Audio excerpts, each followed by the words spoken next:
Le miracle est une pédagogie spirituelle. Il faut suivre cette pédagogie spirituelle. La seule chose que les disciples ont demandé à Jésus, donne-nous la foi. Mais là encore, Jésus dit, si vous avez la foi toute petite, donc ça veut dire qu'avec une petite foi, on a un grand miracle. Vous pourrez dire à cette montagne, vous voyez la montagne elle est grande, si votre foi est grande comme un grain de sénévé, vous direz à cette montagne, mais pourquoi tu n'arrives pas à dépasser la chair, la compréhension des choses selon la chair pour entrer dans l'esprit? Il te faut une relation avec le Saint-Esprit. Désormais, quand vous recevez de Dieu une parole, la parole a son accomplissement en même temps. Et c'est le commencement de l'accomplissement. Parce qu'en Dieu, par exemple, il dit, Élisabeth, celle qu'on traitait de stérile, elle a conçu un enfant, ça fait 6 mois. Humainement, on dira, elle est enceinte. Mais ce n'est pas le langage de Dieu. Au début, quand je priais pour les femmes qui demandaient un enfant, vous savez ce que je disais au Seigneur? Oh, gloire à toi, Seigneur, parce que elle sera enceinte. Un jour, effectivement, une qui est enceinte, qui est enceinte, elle a perdu l'enfant. Je me tourne vers le Seigneur et il me dit, mais tu as dit qu'elle doit être enceinte. Et vous allez voir que la Bible ne dit jamais ça. Élisée a dit quoi à la femme soudamine? Tu tiendras en main un enfant. Ne demandez pas aux gens d'être enceintes. Demandez à Dieu qu'ils en tiennent un enfant. Vous voyez, il y a beaucoup de choses qu'on dit. Et je vous donne un exemple. Des religieuses ont prié un jour.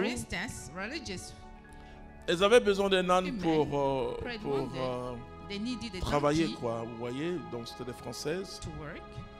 Et elles ont fait 200. Vraiment, elles sont vraiment des charismatiques, comme on dit. Toute l'église est charismatique, mais elles sont charismatiques. Voilà. Alors, elles ont affiché à la chapelle.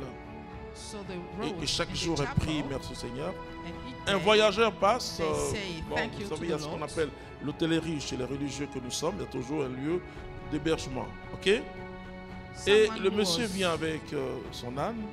Et puis à la fin, il dit, ok, mes sœurs, je vous offre. Et elle découvre que l'âne n'a pas de queue. Ou sa queue.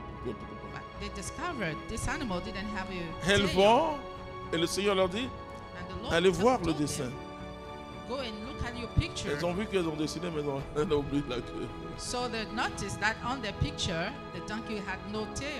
Moi, je ne prie pas pour qu'une femme soit enceinte.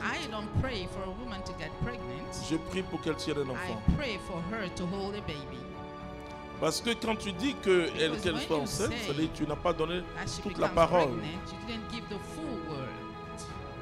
Voilà, et l'ange n'a pas dit à Marie qu'elle sera enceinte, il dit qu'elle concevra un enfant. Donc il y a un langage du surnaturel et ce que je dis est très important. Quand je dois voyager, je dis merci au Seigneur parce que je reviens. Vous comprenez ce que je suis en train de dire? Ça veut dire que je vais vraiment revenir. Il y a un langage parce que si tu n'entres pas dans ce langage-là, mais on entre dans ce langage par le Saint-Esprit. Hein.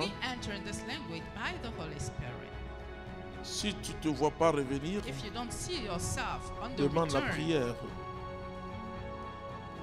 Et donc, pour que l'impossible devienne possible, il faut être éduqué spirituellement. Il faut un changement de mentalité. Parce que quand je dis Dieu, C'est à partir du Saint-Esprit que je découvre cet être merveilleux. Donc, je suis déjà dans le spirituel. Et je n'applique pas à Dieu la loi rationnelle humaine. C'est la rationalité de la foi. Une autre intelligence, c'est l'intelligence de la foi. Ce n'est pas ma compréhension humaine. L'Esprit Saint viendra à mon secours. Et c'est ce que l'ange a dit à Marie. Il te couvrira de son ombre.